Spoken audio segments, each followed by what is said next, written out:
20절 한 절 보시고 그 다음에 23절도 보겠습니다. 고린도전서 15장 20절 그 다음에 23절입니다. 그러나 이제 그리스도께서 죽은 자 가운데서 다시 살아나사 잠자는 자들의 첫 열매가 되셨도다. 아멘. 23절입니다. 그러나 각각 자기 차례대로 되리니 먼저는 첫 열매인 그리스도요, 다음에는 그가 강림하실 때에 그리스도에게 속한 자요. 아멘. 우리 말씀 제목은 부활의 의미입니다.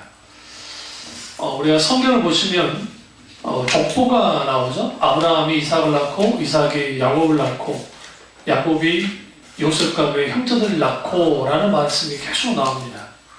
여러분 재밌는 게 이제 그 민수기라든지 다른 말씀들을 쭉 훑어보시면 낳고 라는 말이 나오다가 그들이 열조에게로 돌아갔더라 라는 표현들이 쓰입니다.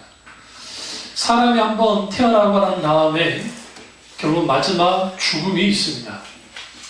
우리가 이 세상 살아갈 때 내가 죽을 거를 생각하면서 사는 사람은 없을 겁니다.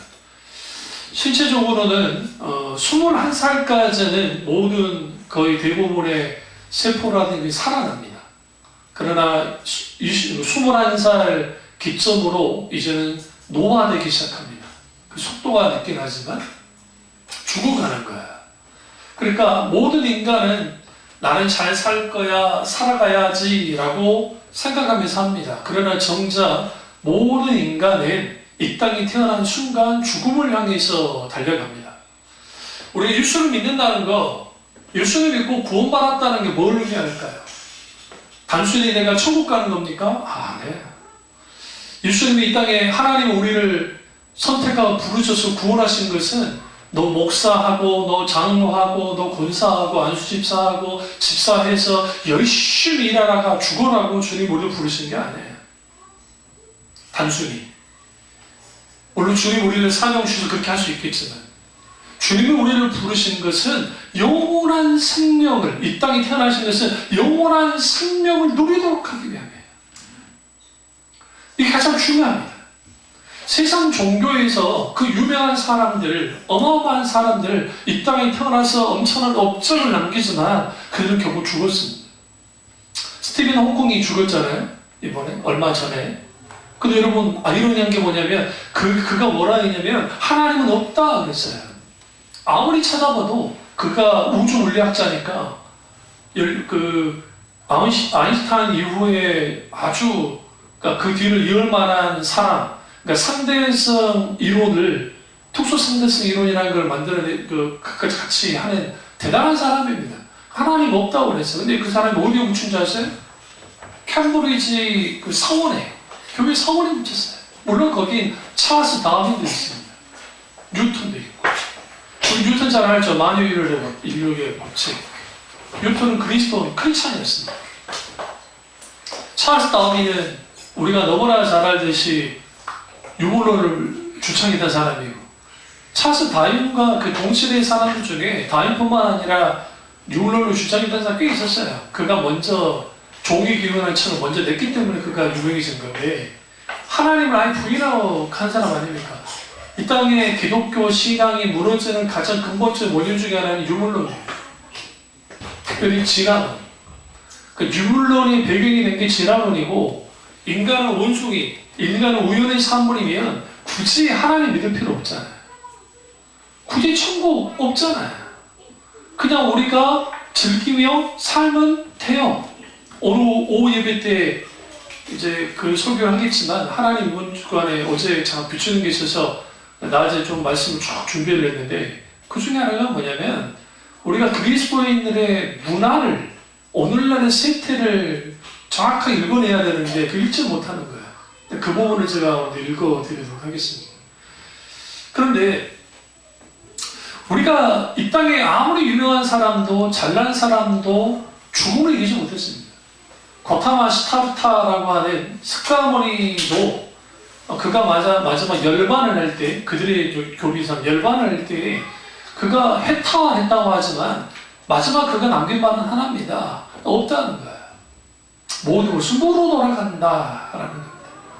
불교의 교리 중에 환생의 교리는 힌두교 교리입니다. 그러니까 힌두교 교리예요. 무슨 불교 자체의 교리가 아니에요. 우리가 너무나 잘 아는 소크라테스가 아마 소크라테스가 환생 교리에 대해서 말한 적이 있습니다. 왜 그러냐면 하나님을 떠나는 인생들은 마지막 내가 그냥 끝나는 게 두려워요. 그러니까 뭔가 다 될 거야. 동식물이 되고 동물이 되고 뭐가 되고 유래설을 주장하는 것이고. 그 유명한 마호메트, 그 유명한 대단한 인물들, 알렉산더 대왕, 기타 등등 그러한 사람들, 영혼 불사하게 원했던 신시황자에 이르기까지 그들은 죽음을 극복하지 못했습니다. 그런데 유독 2000년 전에 한 사나이가 나타났는데 그가 성령으로 잉태된 자이고 베들레헴에서 태어났고 그리고 나사렛 동네에서 자라나다가 30살이 됐을 때 그가 공생의 사역을 감당하셨고 그리고 33살 됐을 때 십자가 박혀 죽었다가 다시 살아났다는 거예요. 말도 안 되는 거죠. 세상 눈으로 봤을 때 다시 살아났다는 거예요. 그것도 그냥 죽은 게 아니라 십자가 못 박혔고 물과 피를 다 쏟았고 심지어는 창에 찔려서 물을 다 쏟아냈고 피를 다 쏟아냈는데 다시 살아났다는 겁니다. 얼마나 비정상적입니까? 여러분, 부활 신앙은 아나스타시스라고 하는 이 부활인데 헬라어로 이 부활이라는 것은 신앙의 최고의 원칙도예요. 예수님이 십자가에 죽을 수 있어요. 왜요? 2차 전도 불교의 최초의 순교자잖아요, 우리나라에. 2차 전도. 그러니까 순교자는 있을 수 있어요. 그런데 예수님이 십자가에 죽었다가 살아났다는 거예요. 그거를 믿고 있는 정신병자들이 그리스도인들이에요. 세상 기준으로.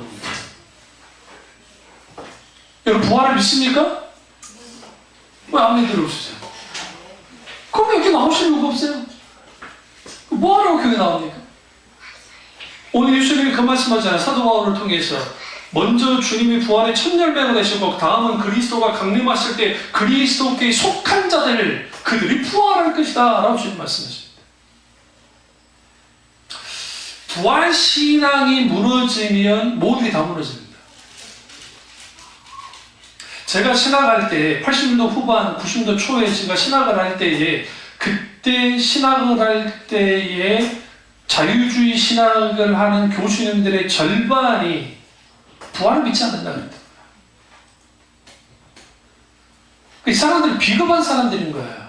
자기들 교회에서는 교인들한테는 자유주의 신학하는 사람들이 부활이 있다는 식으로 설교를 해요. 근데 자기는 안 믿어요. 그러니까 뭐냐, 양심에 끓기는 분들은 막걸리 한잔하고 올라와서 설교하는 거예요. 맨정신에 설교 못하게끔. 부활신앙이 왜 중요한지를 한번 다루겠습니다.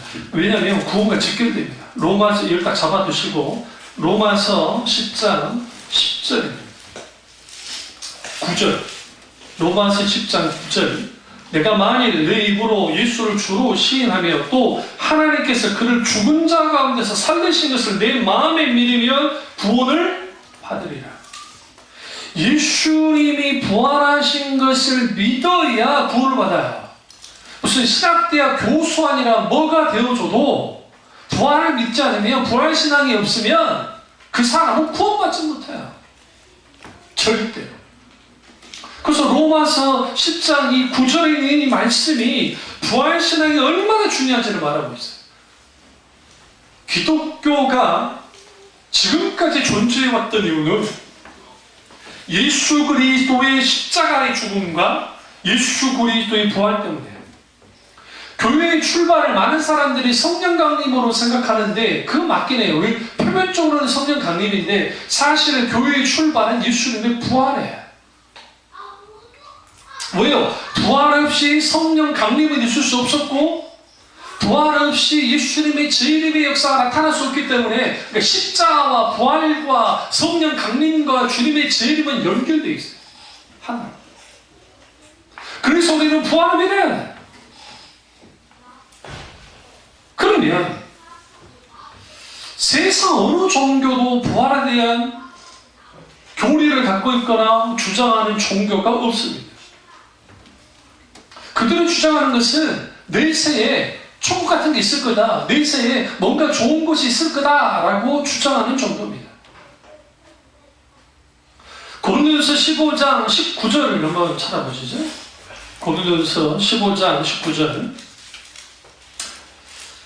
만일 그리스도 안에서 우리가 바라는 것이 다만 이 세상의 삶뿐이면 모든 사람 가운데 우리가 더욱 불쌍한 자니라.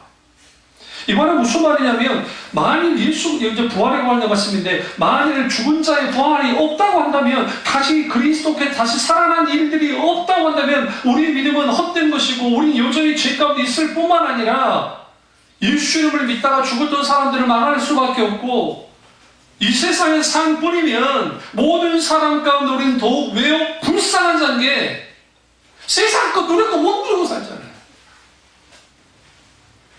이 시간에 우리 인생 왔는데 야구장 가야죠. 야구장.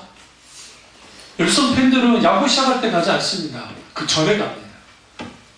그 분위기를 느끼고 그 앞에서 치킨도 사고, 아니 뭐 그 안에서 사 먹기도 하겠지만 맥주 한잔 하시고 한번 들이키시고, 그리고 난 다음에 할 거 다 즐기다가 그 다음에 들어가가지고 자리 잡아서 막 즐깁니다. 오늘 날씨 좋잖아요. 미세먼지도 없고. 얼마나 좋습니까? 우리가 즐겨야죠. 노세 젊어서 노세 늙어지면 못 나가니. 그 말이 진리예요. 세상에서는. 제가 조금 나이 들어보니까 젊어서 놀아야 되겠구나. 우리 안소리 집사가 잘한 거예요. 젊은 시절에 유럽에 뭐 지금 돌아다녀봐라. 안 돼. 체력이 딸려가지고. 라오스 가서 체력이 딸리는 인간이 유럽에서 몇 개월 어떻게 견디겠어? 젊었으니까 견디겠어.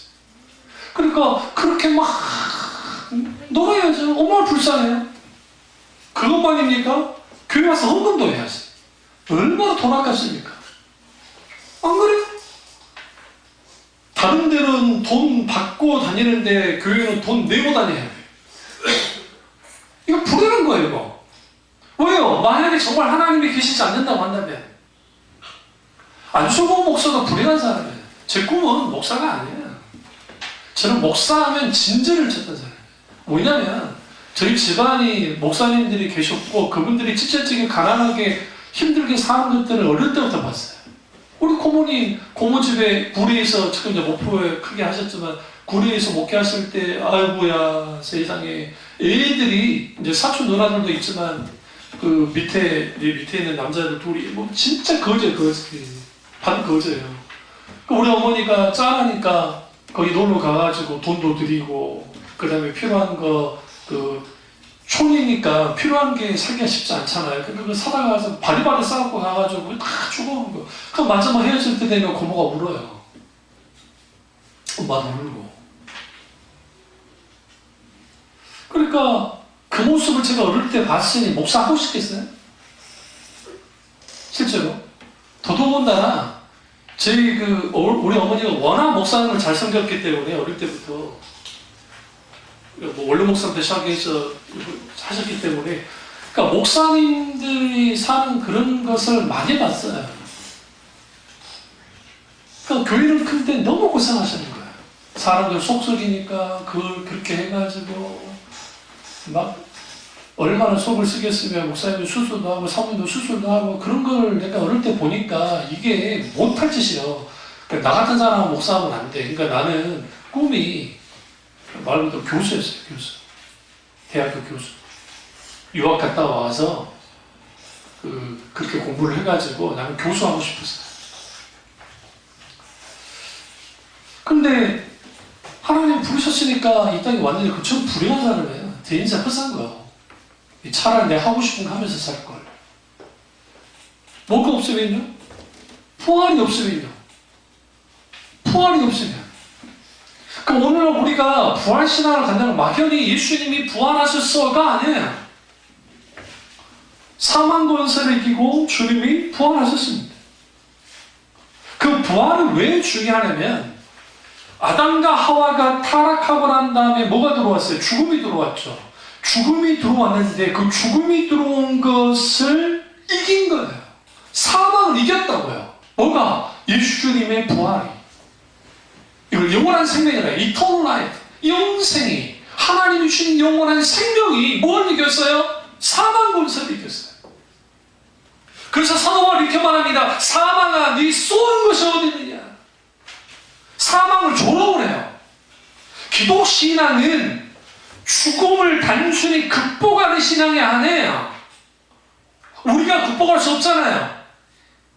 죽음을 이기는 신앙이에요. 여러분, 정말 용맹한 사람들, 자기의 목숨을 초계같이 버리면서 죽음을 극복하는 사람이 있을 수 있어요.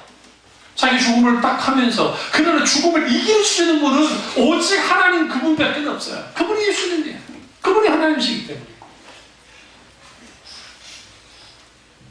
그런데 2000년 전에 있었던 부활의 사건은 어떤 사건이냐? 죽음의 권세를 이기시고 승리하셨음을 보여줬던 역사적인 사건입니다. 로마서 4장 25절에 보면 그리스도의 죽으심이 우리가 지은 죄값을 지불하기 위한 것이면 그리스도가 다시 살아나신 것은 우리를 의롭게 하기 위함이다 라고 합니다. 의롭게 하기 위해서 주님이 살아나셨다는 거예요. 이 의롭게 한다라는 게 뭐냐면 디카이오시스라고 하는 헬라어인데 올바르다고 선언하는 사법적 판결이에요. 무슨 말이냐면 예수님이 부활하심을 통해서 예수 그리스도의 부활을 믿는 자들을 향해서 너희는 이제는 죄가 없다. 이게 만약에 마찬가지 이거 똑같아요. 분명히 우리는 죄 가운데 있었는데 대통령이 사면령을 내리죠. 그러면 그 죄가 사라지는 거예요. 사라지는 거예요. 그게 사면령이에요. 예수는 왜 이 땅에서 부활하셨느냐? 죄와 사망 권세를 이기기 위해서 당연해요. 그러나 그와 동시에 그 예수 그리스도를 믿는 자들을 의롭다고 선언하는, 사법적으로 선언하는 너는 의인이라는 거죠. 왜요? 천국 누구만 들어갈 수 있어요? 의인만 들어갈 수 있어요. 의로운 자만이 들어갈 수 있어요. 하나님의 나라는 죄인이 들어갈 수 있는 나라가 아닙니다. 그런데 그 하나님의 나라의 천국을 죄인들이 들어갈 수 있는 문을 여셨어요. 어떻게 열었어요? 예수 그리스도가 우리의 모든 죄를 담당하시고 죽으신 다음에 우리를 향해 이렇게 선언합니다. 네가 나를 믿었기 때문에 너는 뭐야? 너는 의인이라는 거야. 선해주는 거예요. 우리 실제로 정말 우리가 의인입니까? 그렇지는 않습니다. 그래서 우리는 우리 믿음의 선배들이 주장했던 것처럼 우리는 죄인이면서 의인이고 의인이면서 죄인이에요. 교만할 게 하나도 없어요. 히브리어로 체데크라고 하는 단어가 있는데 그게 의롭다라는 뜻인데 사법적으로 올바르고 최종 판결을 의미합니다. 예수는 우리를 향해서 최종 판결에서 뭐라고 판결했어요? 의롭다. 누가 그리스도 안에 있는 자가, 누가 그리스도를 믿는 자들이, 누가 예수 그리스도의 부활에 동참한 자들을 향해서 너희는 최종적으로 의로운 존재다. 오늘 본문에서 성경은 예수 그리스도의 부활의 첫 열매가 되셨다라고 말합니다. 마지막 때 모두를 그리스도 안에서 부활의 생명으로 다시 살아나게 하실 것을 분명하게 말하고 있습니다. 그게 부활의 의미예요. 그러면 부활의 의미는 과연 어떤 것이 있을까요? 첫째는 부활의 의미 속에는 구원의 의미가 담겨 있습니다. 예수님이 부활하신 이유는 결국은 아담과 하와의 선악과를 따먹고 원죄로 인한 죄가 들어왔고, 여러분 이거 아세요? 의학자들이 인체의 몸을 의사들이 과학자들이 하다가 이상한 걸 발견했어요. 왜 이상했냐면 인간의 신체 구조 메커니즘을 들여다보니까 영원히 살 수 있을 것 같다는 거예요. 그러니까 노화되어지는 DNA가 있는데 그게 있는데 노화되는 게 이게 이상하다는 거야. 정상적으로 잘 되다가 갑자기 노화가 탁 일어나는 거야. 그래서 지금 뭐를 하냐면 이것을 어떻게 한번 막을 수 있을까? 막기야만 하면 적어도 200년 이상은 살 수 있을 거라고 보는 거야. 그것도 병 없이, 크게 병 없이. 그래서 의학자들은 그 말을 해요. 이걸 잘만 하면 계속 살 수도 있지 않을까라는 단서를 줘요. 많은 사람들이 죽음을 어떻게 이해했냐면 죽음은 그냥 생겨났고 이게 순환 구조 속에서 결국 태어난 것은 죽게 되는 그 논리 구조를 가졌는데 깊이 쭉 들여다보니까 그게 아닐 수도 있다는 것을 보는 거예요. 이게 제 말 아니야. 안 믿는 의사들이라는 말이에요. 허물문화가 같이 될지 모르지만. 인간의 죽음은 어떻게 해서 생겼느냐? 무슨 그냥 우연으로 태어났으니까 생선과 소멸이라고 하는 일종의 이런 자연수운한 법칙에 의해서 죽음이 들어온 것이냐? 그게 세상 사람들이 보는 것이고, 성경에서는 뭐라고 말하느냐? 인간의 죄가 들어와서 하나님이 인간을 죽도록 했단 말이에요. 사탄이 한 게 아니에요. 하나님이 죽도록 선언하면서 심판하신 거예요. 그 죽음에 대한 심판을 극복한 게 이기신 분이 누구냐? 예수님입니다. 그래서 예수님이 부활한 구원의 의미가 있어요. 뭐냐면 예수님이 우리를 구원하시는 거예요. 그럼 보죠. 여러분, 과거에 그 역사적 예수를 부인했던 경우가 많았습니다. 역사적 예수는 뭐냐면 2000년 전에 오셨던 예수님. 그 예수라는 인물은 허구의 인물이다, 신화적 인물이다 라고 그 자유주의자들을 공격을 했습니다. 근데 놀라운 건 뭐냐면 타키투스라든지 로마 역사가인 타키투스라든지 아예 하나님을 믿지 않는 사람이에요. 완전 그냥 로마 그냥 역사가예요. 유세비우스라든지 한참 후기에, 그 다음에 요세푸스는 유대인이고, 근데 유대 역사관 요세푸스의 기록에도 예수님에 대한 기록이 나오고, 타키투스의 기록에도 나오고, 요세비우스의 기록에도 나오고, 하루를 통해서 뭘 하냐면 예수님이 2000년에 이 땅에 오셨다는 것은 분명하게 부인할 수가 없어요. 사탄이. 기록이 너무 많아요. 기록이. 단군 있죠, 우리 단군. 단군 신화.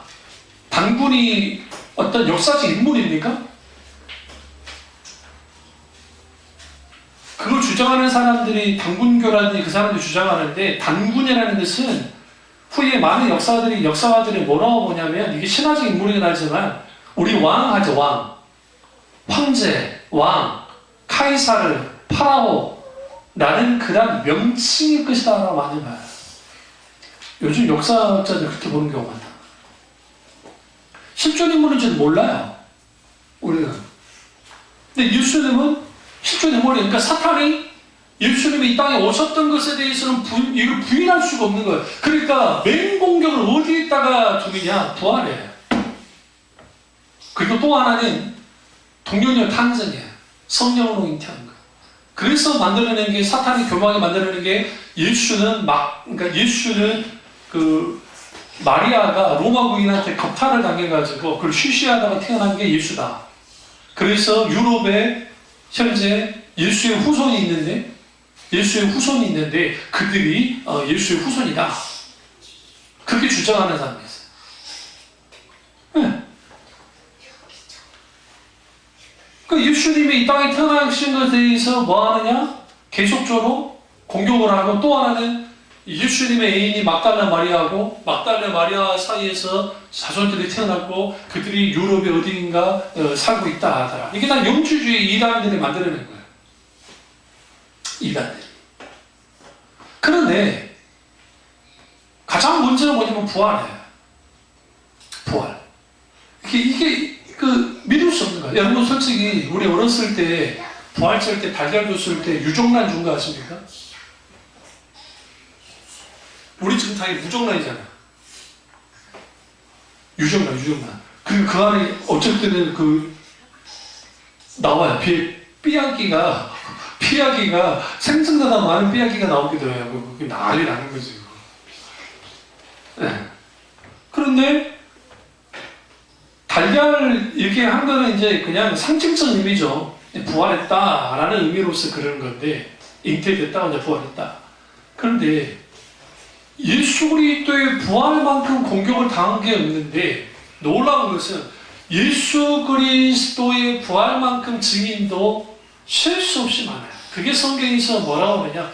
500문도가, 고린도서 보시면 500문도가 예수 그리스도의 다시 살아나는 것을 보였어요. 보죠. 15장 6절 보세요. 5절 6절 4절을 보겠습니다. 장사 제는 되셨다가 성경대로 사흘 만에 다시 살아나사 게바에게 보시고, 게바는 베드로예요.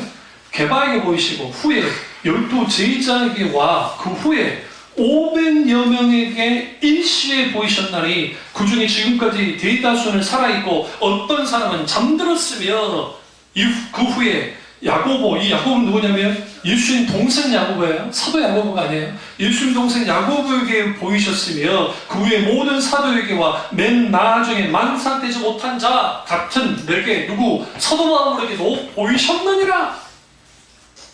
그러면 예수님의 부활의 증거 중에 가장 하나는 첫 번째 증거는 뭐냐면 예수님의 동생들이 예수님을 믿는 거예요. 예수님의 공생의 기간에 예수님 마리아와 예수님의 제자들이 찾아왔습니다. 그러니까 동생들이 찾아왔습니다. 왜 찾아왔냐면 예수님을 데려가려고. 동네 사람들이 그 말하는 거예요. 네 예수가 미쳤다는 거예요. 예수가 지금 이상한 짓 한다는 거예요. 그러니까 예수님을 강제로 데려가기 위해서 마리아가 예수님 어머니 마리아예요? 마리아가 동생들을 데려와가지고 모셔가려 했다고요. 그러면 예수님 뭐라 합니까? 누가 내 형제이며 누가 내 모친이냐? 아버지를 믿는 자, 하나님 그분을 믿는 자, 하나님 나라 복음 안에 있는 자, 그들이 내 모친이며 내 형제이다 라고 주님 말씀합니다. 그 말은 무슨 말이냐면 예수님의 동생들의 눈에 비친 예수님은 황당한 사람인 거예요. 자칭 자기가 메시아라고, 자칭 자기가 그리스도라고, 자칭 자기가 대단한 존재라고 하는 존재에 불과하게 보였단 말이에요. 그러니까 당연히 예수는 안 믿겠죠. 안 믿겠죠. 그런데 오늘 야고보 장로에게 보였다. 성경 저자 중에 예수님의 동생 두 명이 나오는데 유다서가 그 유다서의 유다가 예수님 동생 유다고 야고보서가 예수님 동생 야고보예요. 이 두 사람이 죽기 돌아가요.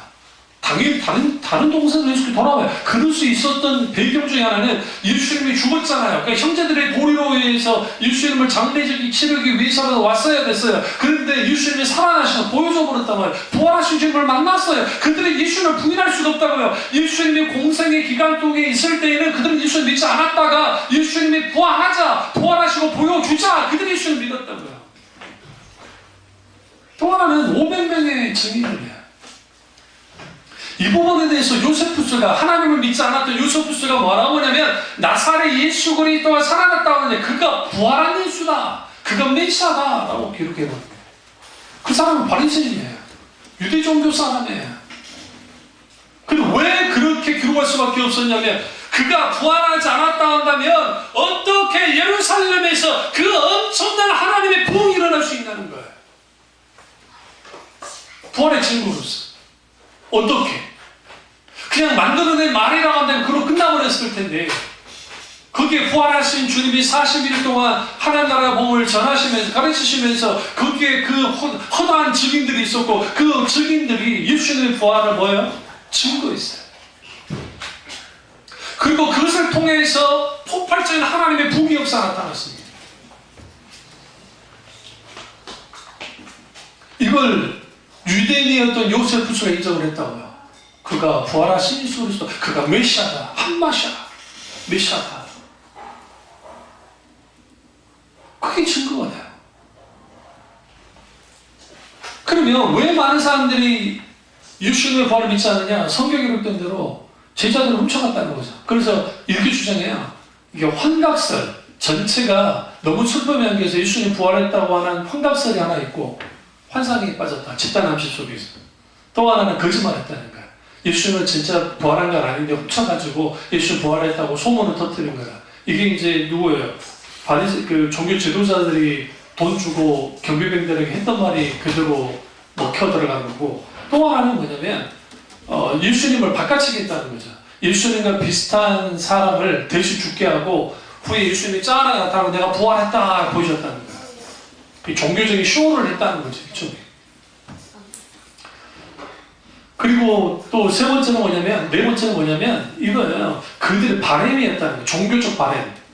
종교적 바램으로서 예수님 부활했다고 계속 했는데, 실제로 부활했다고 믿게 그 믿으려고 했고 믿고 싶어 했고 그것이 굳어져서 오늘날에 부활의 예수님이 부활했다는 것이 이때까지 전해져 내려왔다는 식으로 주장하는 거예요.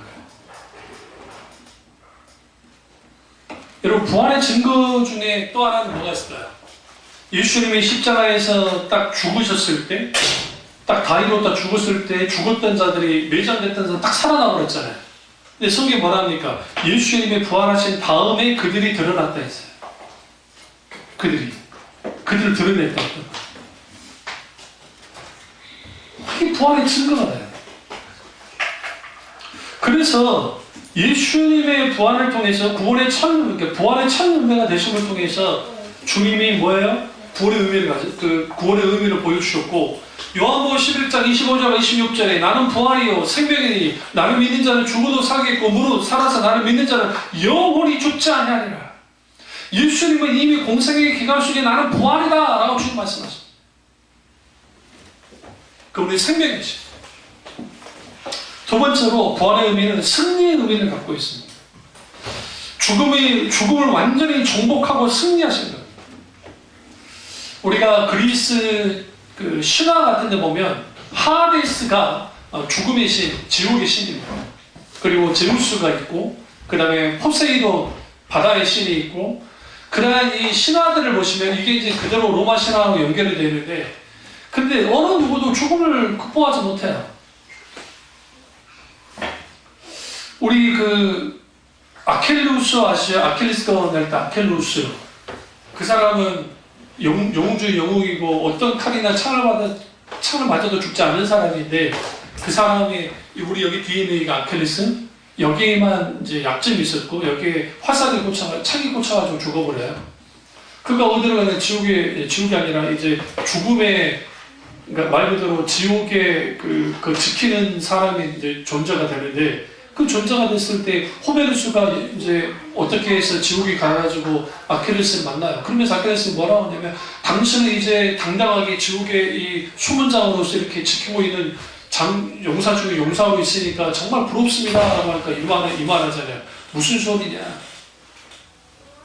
내가 빌어먹더라도 이승에서 사는 게 얼마나 좋은지 아냐, 그런 말들이 오가요. 그러니까 부처도 죽을 때 죽음을 극복하지 못했고, 공자도 마찬가지고, 맹자는 말할 것도 없고, 이 세상에 그 유명한 모든 사람들, 대단한 사람들 죽음을 이기지 못했어요. 승리하지 못했어요. 나폴레옹이요, 얼마나 교만했냐면 내 사전에는 뭐가 없다? 불가능이란 없다고 하면서 유럽을 뒤집었잖아요. 그러다가 그가 이제 몇 번 이제 워터로 전적에서 지고 난 다음에 로도스 섬에 갇혀 있다가 한 번 더 탈출해가지고 재기하려다가 또 한 번 갇혀요. 그러니까 그 사람이 뭐 했냐면 성경을 읽었습니다. 성경을 쭉 읽다가 예수님에 대해서 뭐라고 하느냐면, 나는 정말 전 세계, 그러니까 그 유럽을 뒤집었던 난데 내가 예수님의 비교하면 아무것도 아니다. 도대체 그분은 누구시길래 이런 일들을 하셨는가? 그렇게 고백했어요. 무슨 말이냐면, 그 어마어마한 사람들도 결국은 죽음 앞에 허망하게 다 무너져요. 여러분, 막 잘 나가는 사람들은 막 대단한 트레이너, 대단한 뭐 용기 있고 용맹 있고 아무리 대단하 할지라도 죽음 앞에서는 아무것도 안 해요. 아무것도 안 해요. 여러분, 사자 얼마나 무섭습니까? 살아있는 사자 옆에 있으면 우리는 덜덜 떨 거예요. 근데 박제된 사자, 우리 허리가 한번 탁탁 건드려도 아무렇지도 않습니다. 죽음 앞에서는. 근데 예수님이 부활하심을 통해서 죽음에 대한 승리를 하셨죠. 그래서 예수 믿는 사람들은 죽음이 두려운 건 분명하고, 죽음은 공포인 게 분명하고, 죽음은 우리에게 정말 대단한 거긴 하지만, 예수님이 부활하심을 통해서 우리에게 영원한 생명을 주셨기 때문에 죽음은 우리의 한 과정이 분명하게 되는 거예요. 그걸 분명히 말씀하시는 거예요. 사망이 찾아오면 아무도 저항할 수 없습니다. 속수무책으로 죽음의 자리에 끌려가고 맙니다. 실제로 그랬다잖아요. 그 우리나라의 최고의 대학 서울대학에 있는 어떤 그 의사 선생님이신데 그 심장에 아주 권위자신데 그래서 어떤 환자가 가서 치료도 하고 막 했어요. 오늘 가보니까 교수님이 바뀌었더래. 왜 바뀌었나 했더니 그분이 돌아가신 거예요. 아직 중년 퇴임도 안 했는데. 웃기지 않으세요? 그것도 도련사 하시는 거예요, 그분이. 심장병, 심근경색으로. 누가요? 그 전문가가. 그러니까 여러분 병원 가보시, 대학병원 같은 데 가보시면 의사들 중에 설리근 의사들, 건방진 의사들의 나이는 다 45살에서 55세 안에 있는 분들이에요. 어릴 때는 못 모르니까 막 그러는데 조금 경력이 붙으면 이제 자기가 마치 하나님이 되는 양 하다가 이제 55세 이상 되고 나이가 들어가잖아요. 그러면 좀 꺾여지는 경우가 있어요. 꺾여져요. 저도 대학병원 가다 보면 그걸 느껴요. 젊은 의사를 치고 싸가지가 있는 것들이 별로 못 봐요, 솔직히. 의사님들이 미안한 말이지만. 아주. 그런데 연세가 좀 있으시고 오랫동안 사람을 케어하셨던 분들을 보시면 안 그러면 좀 대다수가 그래도 좀 많이 좀 누그러져요. 왠지 아세요? 자기가 늙어가고 죽음 앞에 달려가고 있고 수많은 병든 자를 봤잖아요. 그런데 그 병을 고쳐도 끝이 없다는 거예요. 결국은 인간에게 한계가 있다는 것을 고스란히 알게 될 때 다르죠. 그게 인간이에요. 그래서 우리가 왜 예수님을 믿어야 되느냐? 예수님이 부활하심을 통해서 우리에게 구원을 주셨고 예수님이 부활을 통해서 사망 권세를 이기시는 승리를 하셨기 때문에 우리는 그 승리에 동참해야 돼요. 그걸 주님 말씀하셨는 거예요. 그래서 그 부활의 소망이 있었기 때문에 그 거룩한 소망이 있었기 때문에 죽음을 감수한 거예요. 부활의 증거 중 하나가 뭔지 아십니까? 콜레세움을 누가 만들었어요? 티투스 장로가 만들었어요. 콜레세움 누가 만들었어요? 유대인들이 만들었어요. 로마 콜레세움을 유대인들이 만들었다고요. 어떻게? AD 70년에 유대가 로마에서 멸망을 당하고 난 다음에 이스라엘 멸망을 하고 당한 다음에 포로들을 끌고 가가지고 수십만 명이 있는 그 포로들을 통해 그들이 그 오염 경기장을 만들었다고요. 거기가 원래 네로의 그 어마어마한 보물이 있던 곳이에요. 정원이 있던 곳이에요. 거기 원래. 거기서 무슨 짓을 했습니까? 예수 믿는 사람을 잡아다가 사적으로 집어던지고 금투사들 죽이는 그런 일들을 했던 곳이에요. 거기가 아주 사악한 곳이에요. 관악한 곳이에요. 그런데 그 현장에서 죽어가는 그리스도인 중에 상당수가 죽음을 두려워하지 않다는 거예요. 이상하게.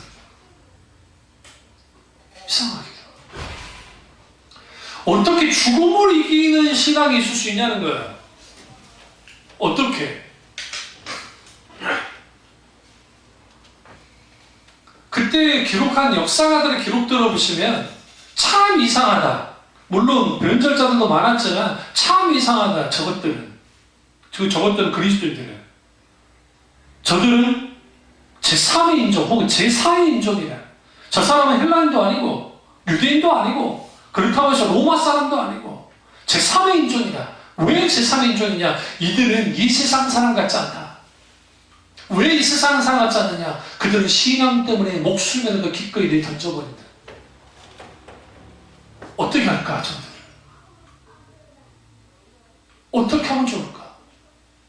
그게 그리스도예요. 저들 거예요. 오늘날 우리는 어떠합니까? 오늘날 우리는 그런 신앙을 갖고 있습니까? 아니요.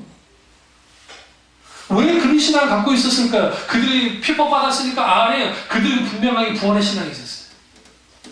부활의 신앙. 죽음을 이기는, 죽음을 승리한다. 세 번째로 부활의 의미는 영원한 소망의 의미를 갖고 있습니다. 죽음에 임하게 되면 모든 사람은 절망하게 됩니다. 죽음 앞에서는 누구도 한 가닥의 소망을 가질 수 없게 되죠.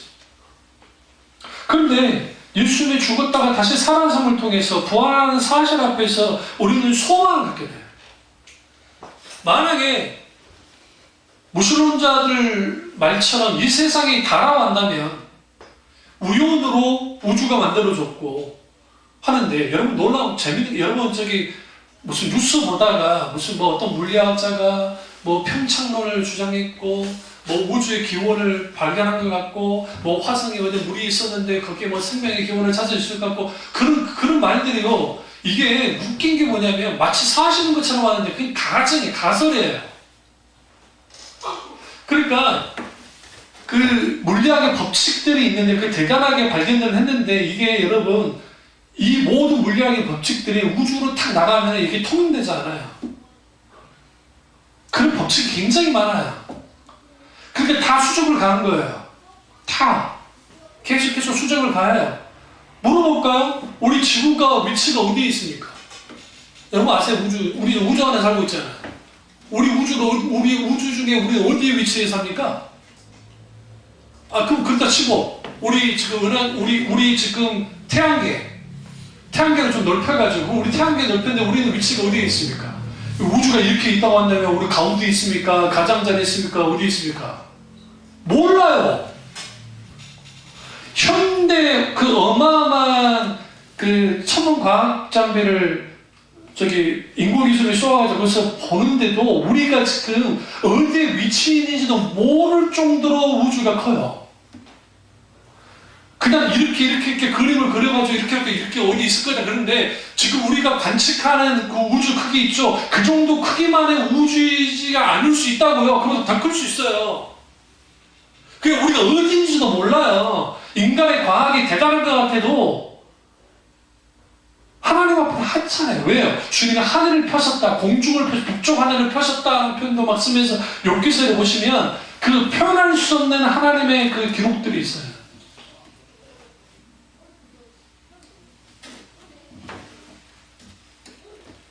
그럼 우리는 영원한 소망을 가지고 살아야 됩니다. 부활의 소망을 가지고 살아야 됩니다. 저나 여러분이나 천국에 대한 소망을 얼마나 가지고 사십니까? 과거에 못 살 때는요, 관국에 힘들게 살 때는요, 천국에 대한 소망이 많았어요.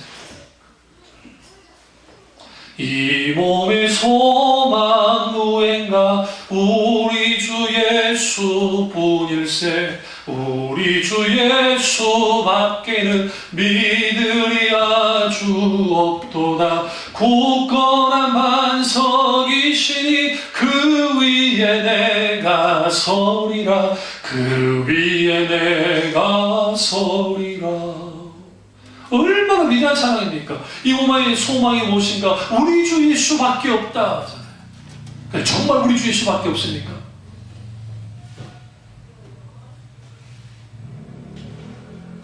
오늘 오후 설교에 세상 읽기를 할 텐데 이 세상을 읽어나갈 때에 매스컴이나 이 세상에 흐르는 사조나 그 다음에 유행이나 이 시대가 추구하는 것들, 물결들을 들여다보면 인간의 행복이라는 게 뭐냐? 인간의 행복이라는 것은 내가 누구한테 꾸이지 않고 할 만큼의 돈을 가지고 여유롭게 내가 생활하면서 그리고 내가 영화 즐길 거 즐기고 내가 하고 싶은 거 하고 내가 맛있게 먹고 싶은 거 맛있게 먹고 즐기고 죽도록 즐기고 내가 행복감을 느끼면서 사는 것이 인생이다라고 해요. 인생 마지막 뭘로 끝나요? 인조이 즐기는 거야. 인생은 즐기는 거라는 거야. 그런 사람들이 마지막 죽음 앞에 딱 섰을 때 남는 게 없어요. 설사 죽음 앞에 서지 않는다 할지라도 자기 인생, 나는 누구인가, 내 인생은 무엇인가 라고 딱 생각해 봤을 때 아무것도 없어요. 그 어마어마한 부자들이 그 부를 나누고 가버리잖아요. 아니면 기회를 일삼잖아요. 마약에 빠진다든지 알코올 중독에 빠진다든지 세상 쾌락에 빠진다든지 그렇게 살아버리잖아요. 막 살아버리잖아요. 왜 그러죠? 마지막 하나님이 있다는 것을 몰라요. 우리는 싫든 좋든지 하나님께로부터 이 땅에 태어났어요. 입수 믿다 안 믿다.